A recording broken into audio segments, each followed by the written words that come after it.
Lord of the Flies by William Golding. Chapter 2. Fire on the Mountain.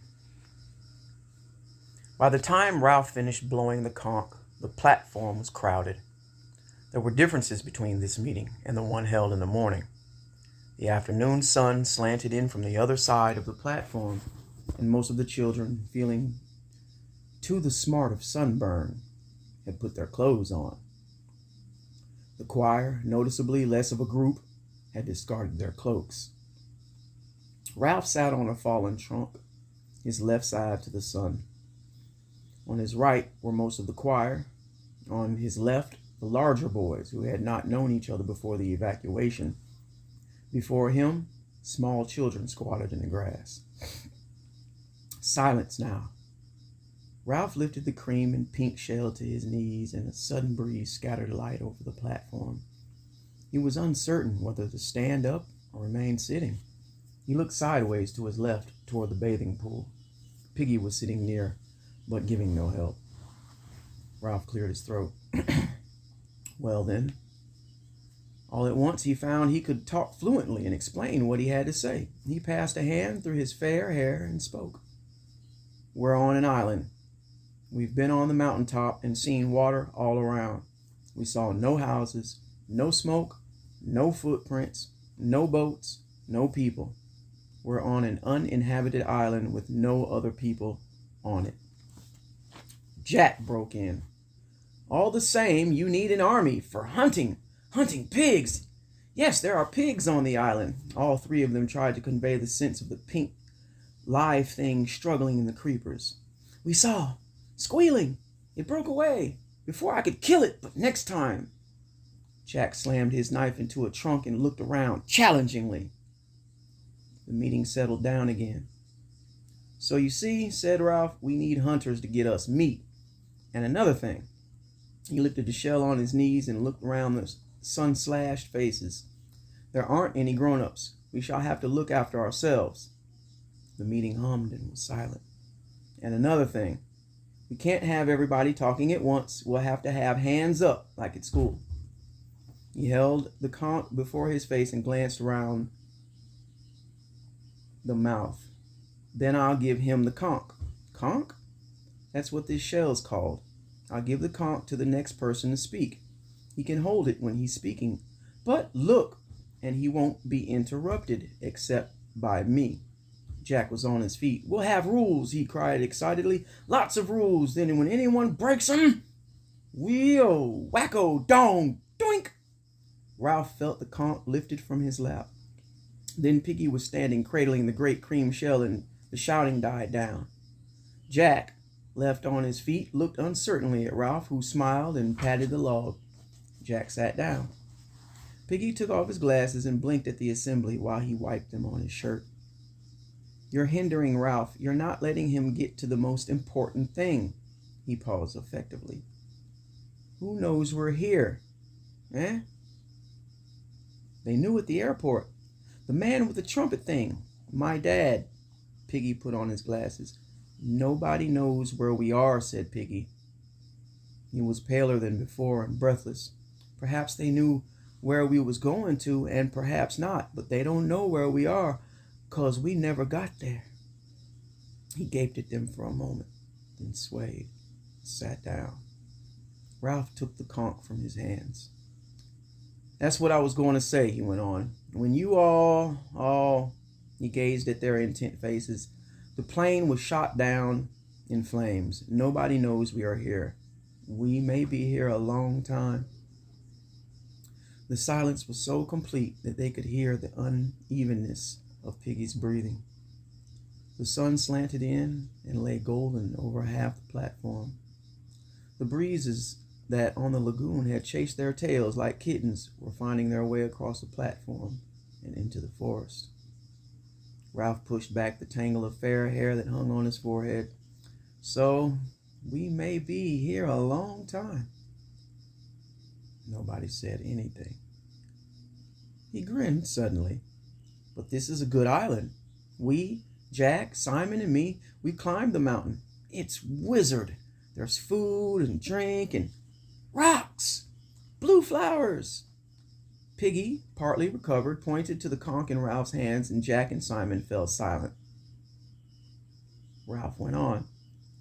While we're waiting, we can have a good time on this island. He gesticulated widely. It's like in a book. At once there was a clamor. Treasure Island! Swallows and Amazons! Coral Island! Ralph waved the conch. This is our island. It's a good island. Until the grown-ups come to fetch us, we'll have fun. Jack held out his hand for the conch. There's pigs, he said. There's food and bathing water in that little stream along there. And everything. Didn't anyone find anything else? He handed the conch back to Ralph and sat down. Apparently, no one had found anything. The older boys first noticed the child when he resisted. There was a group of little boys urging him forward, and he did not want to go. He was a shrimp of a boy, about 6 years old, and one side of his face was blotted out by a mulberry-colored birthmark. He stood now, warped out of the perpendicular by the fierce light of publicity, and he bored into the coarse grass with one toe. He was muttering and about to cry. The other little boys, whispering but serious, pushed him toward Ralph. All right, said Ralph. Come on, then.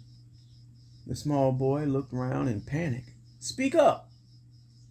The small boy held out his hands for the conch, and the assembly shouted with laughter. At once he snatched back his hands and started to cry. Let him have the conch, shouted Piggy. Let him have it. At last Ralph induced him to hold the shell, but by then the blow of laughter had taken away the child's voice.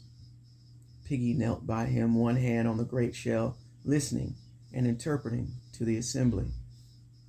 He wants to know what you're going to do about the snake thing. Ralph laughed, and the other boys laughed with him. The small boy twisted further into himself. Tell us about this snake thing. Now he says it was a beastie. Beastie? A snake thing, ever so big. He saw it. Where? In the woods. Either the wandering breezes or perhaps the decline of the sun allowed a little coolness to lie under the trees. The boys felt it and stirred restlessly. You couldn't have a beastie, a snake thing, on an island this size, Ralph explained kindly. You only get them in big countries like Africa or India. Murmur and the grave nodding of heads. He says the beastie came in the dark. Then he couldn't see it. Laughters and cheers. Did you hear that? Says he saw the thing in the dark. He still says he saw the beastie. It came and went away again and came back and wanted to eat him. He was dreaming, laughing. Ralph looked for confirmation around the ring of faces. The older boys agreed, and here and there among the little ones was the doubt that required more than rational assurance. He must have had a nightmare, stumbling among all those creepers. More grave noddings. They knew about nightmares. He says he saw the beastie, the snake thing, and it will come back tonight. But there isn't a beastie. He says in the morning it turned into things like ropes in the trees and hung in the branches. He says, will it come back tonight? But there isn't a beastie. There was no laughter at all now, and more grave watching. Ralph pushed both hands through his hair and looked at the little boy in mixed amusement and exasperation. Jack seized the conch. Ralph's right, of course. There isn't a snake thing. But if there was a snake thing, we'd hunt it and kill it. We're going to hunt pigs and get meat for everybody. And we'll look for the snake, too. But there isn't a snake. We'll make sure when we go hunting. Ralph was annoyed and for the moment defeated. He felt himself facing something ungraspable. The eyes that looked so intently at him were without humor. But there isn't a beast. Something he had not known was there, rose in him, and compelled him to make the point loudly and again. But I tell you, there isn't a beast. The assembly was silent. Ralph lifted the conch again, and his good humor came back as he thought of what he had to say next. Now we come to the most important thing. I've been thinking. I was thinking while we were climbing the mountain. He flashed a conspiratorial grin at the other two. And on the beach just now, this is what I thought. We want to have fun. And we want to be rescued. The passionate noise of agreement from the assembly hit him like a wave, and he lost his thread. He thought again. We want to be rescued, and of course we shall be rescued. Voices babbled, the simple statement, unbacked by any proof. But the weight of Ralph's new authority brought light and happiness. He had to wave the conch before he could make them hear him. My father's in the Navy. He said there aren't any unknown islands left. He says the Queen has a big room full of maps and all the islands in the world are drawn there. So the Queen's got a picture of this island. Again came the sounds of cheerfulness and better heart. And sooner or later a ship will put in here. It might even be Daddy's ship. So you see, sooner or later we shall be rescued. He paused with a point made. The assembly was lifted toward safety by his words. They liked and now respected him. Spontaneously they began to clap, and presently the platform was loud with applause. Ralph flushed, looking sideways at Piggy's open admiration, and then the other way at Jack, who was smirking and showing that he too knew how to clap. Ralph waved the conch. Shut up, wait, listen. He went on in silence, borne on his triumph. There's another thing. We can help them to find us. If a ship come near the island, they may not notice us, so we must make smoke on top of the mountain. We must make fire. A fire! Make a fire! At once half the boys were on their feet. Jack clamored among them, the conch forgotten. Come on, follow me! The space under the palm trees was full of noise and movement. Ralph was on his feet too, shouting for quiet, but no one heard him. All at once the crowd swayed toward the island and was gone, following Jack. Even the tiny children went and did their best among the leaves and broken branches. Ralph was left holding the conch with no one but Piggy. Piggy's breathing was quite restored. Like kids, he said scornfully, acting like a crowd of kids. Ralph looked at him doubtfully and laid the conch on the tree trunk. I bet it's gone tea time, said Piggy. What do they think they're going to do on that mountain? He caressed the shell respectfully, then stopped and looked up. Ralph, hey, where are you going?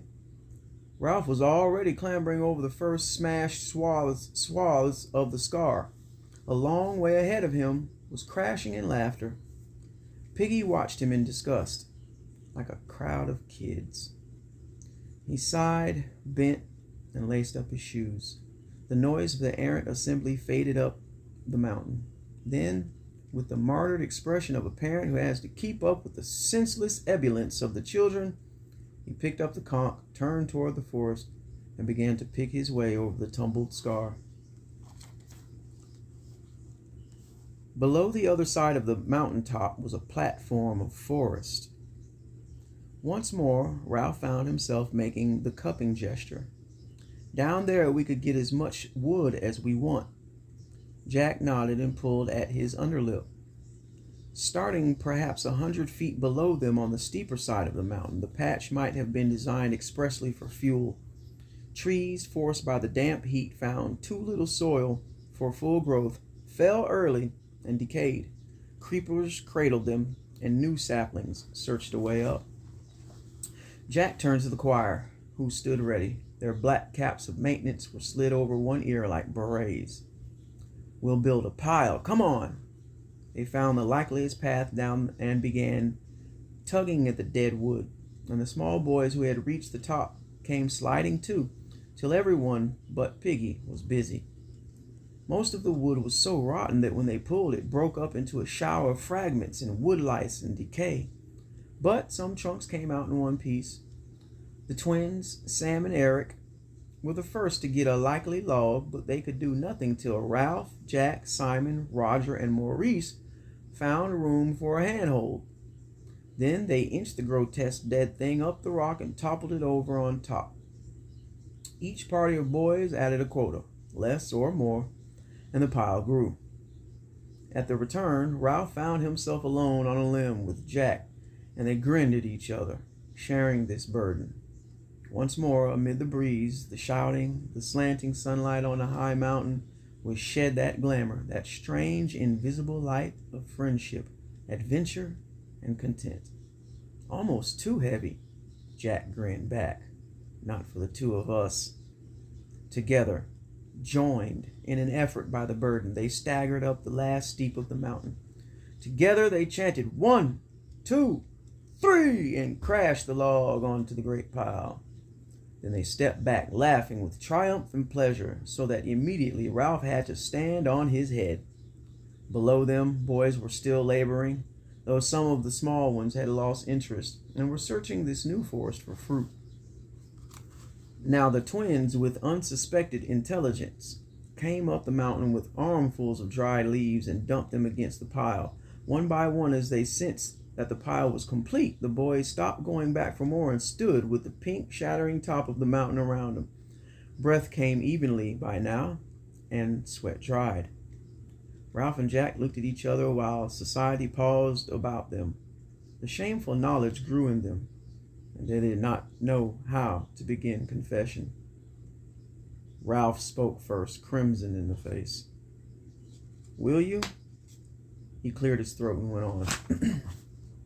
"Will you light the fire?" Now the absurd situation was open. Jack blushed too. He began to mutter vaguely. "You rub 2 sticks, you rub..." He glanced at Ralph, who blurted out the last confession of incompetence. "Has anyone got any matches?" "You make a bow and spin the arrow," said Roger. He rubbed his hands in mime. Psst, psst. A little air was moving over the mountain. Piggy came with it in shorts and shirt, laboring. Piggy came with it. Let me start over. A little air was moving over the mountain. Piggy came with it in shorts and shirt, laboring cautiously out of the forest with the evening sunlight gleaming from his glasses. He held the conch under his arm. Ralph shouted at him, "Piggy, have you got any matches?" The other boys took up the cry till the mountain rang. Piggy shook his head and came to the pile. "My, you've made a big heap, haven't you?" Jack pointed suddenly. "His specs! Use them as burning glasses!" Piggy was surrounded before he could back away. "Here, let me go!" His voice rose to a shriek of terror as Jack snatched the glasses off his face. "Mind out! Give 'em back! I can hardly see! You'll break the conch!" Ralph elbowed him to one side and knelt by the pile. "Stand out of the light!" There was pushing and pulling and officious cries. Ralph moved the lens back and forth this way and that till a glossy white image of the declining sun lay on a piece of rotten wood. Almost at once a thin trickle of smoke rose up and made him cough. Jack knelt too and blew gently so that the smoke drifted away, thickening, and a tiny flame appeared. The flame, nearly invisible at first in that bright sunlight, enveloped a small twig, grew, was enriched with color, and reached up to a branch which exploded with a sharp crack. The flame flapped higher, and the boys broke into a cheer. "My specs!" howled Piggy. "Give me my specs!" Ralph stood away from the pile and put the glasses into Piggy's groping hands. His voice subsided to a mutter. "Just blurs, that's all. I hardly see my hands." The boys were dancing. The pile was so rotten and now so tinder dry the whole limbs yielded passionately to the yellow flames that poured upwards and shook a great beard of flame 20 feet in the air. For yards round the fire was heat like a blow, and the breeze was a river of sparks. Trunks crumbled to white dust. Ralph shouted, "More wood! All of you, get more wood!" Life became a race with the fire, and the boys scattered through the upper forest. To keep a clean flag of flame flying on the mountain was the immediate end, and no one looked further. Even the smallest boys, unless fruit claimed them, brought little pieces of wood and threw them in. The air moved a little faster and became a light wind, so that leeward and windward side were clearly differentiated. On one side the air was cool, but on the other the fire thrust out a savage arm of heat that crinkled hair on the instant. Boys who felt the evening wind on their damp faces paused to enjoy the freshness of it, and then found they were exhausted. They flung themselves down in the shadows that lay among the shattered rocks. The beard of flames diminished quickly, and the pile fell inwards with a soft, cindery sound, and sent a great tree of sparks upwards that leaned away and drifted downwind. The boys lay, panting like dogs. Ralph raised his head off his forearms. That was no good. Roger spat efficiently into the hot dust. What do you mean? There wasn't any smoke, only flame. Piggy had settled himself in a space between two rocks and sat with the conch on his knees. We haven't made a fire, he said. What's any use? We couldn't keep a fire like that going, not if we tried. A fat lot you are, said Jack contemptuously. You just sat.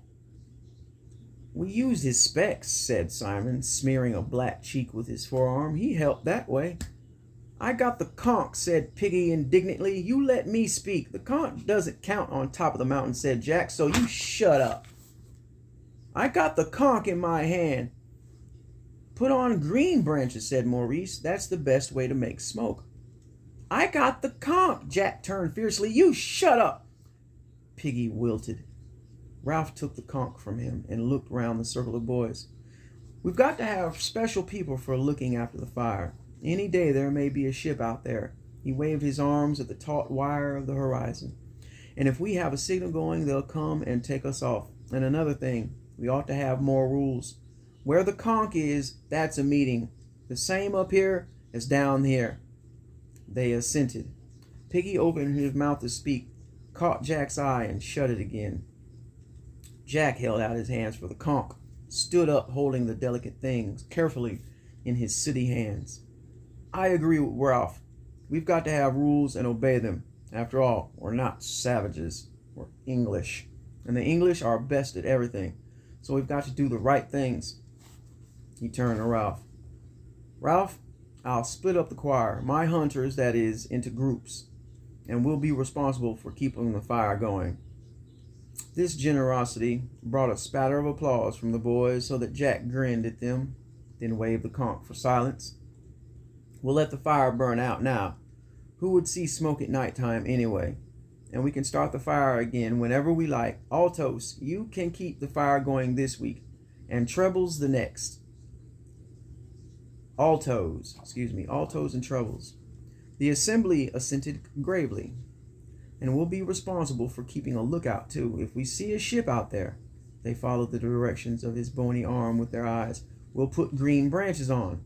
Then there'll be more smoke. They gazed intently at the dense blue of the horizon, as if a little silhouette might appear there at any moment. They gazed.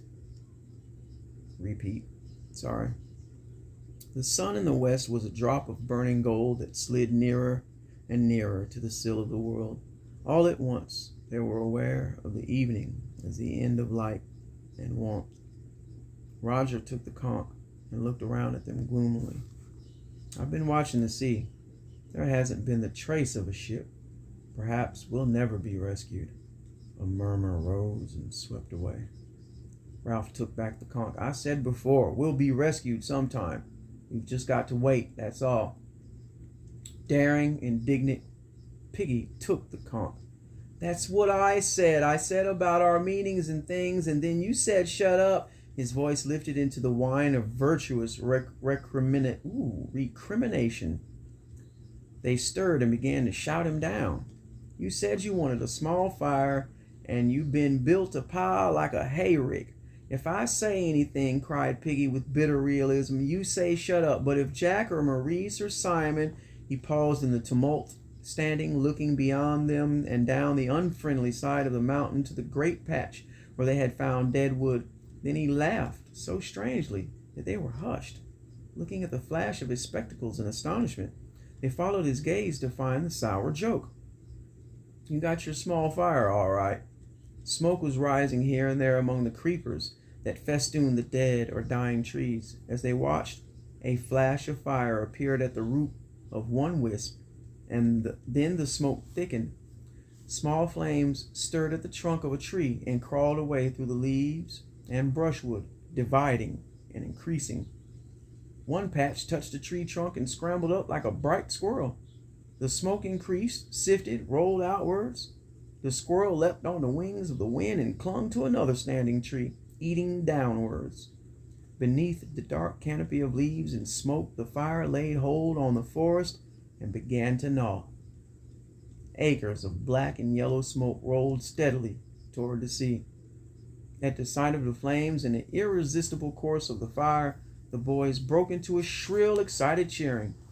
The flames, as though they were a kind of a wild life, crept as a jaguar creeps on its belly toward a line of birch-like saplings that fledged out an outcrop of the pink rock. They flapped at the first of the trees, and the branches grew a brief foliage of fire.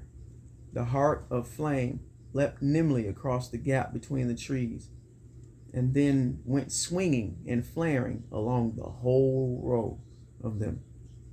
Beneath the capering boys, a quartet of a mile square of forest was savage with smoke and flame.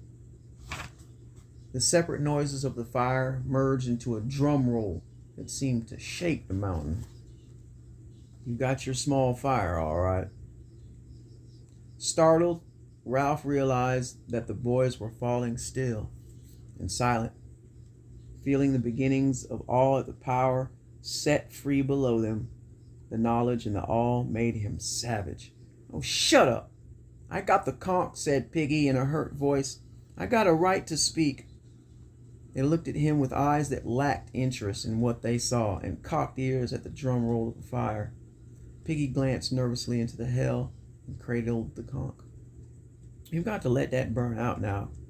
And that was our firewood." He licked his lips. "There ain't nothing we can do. We ought to be more careful."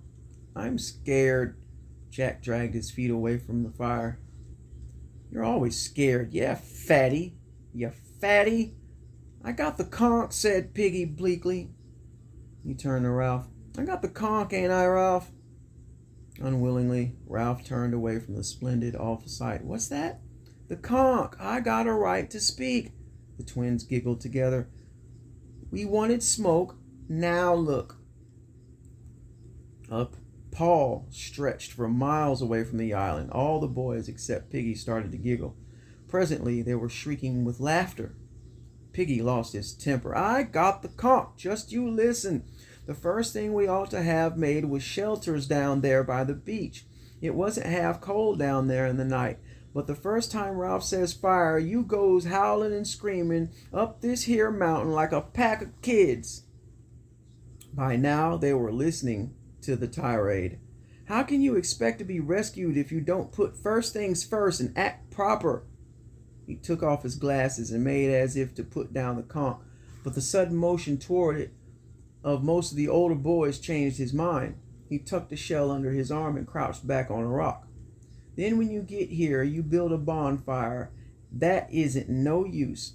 Now you've been to set the whole island on fire.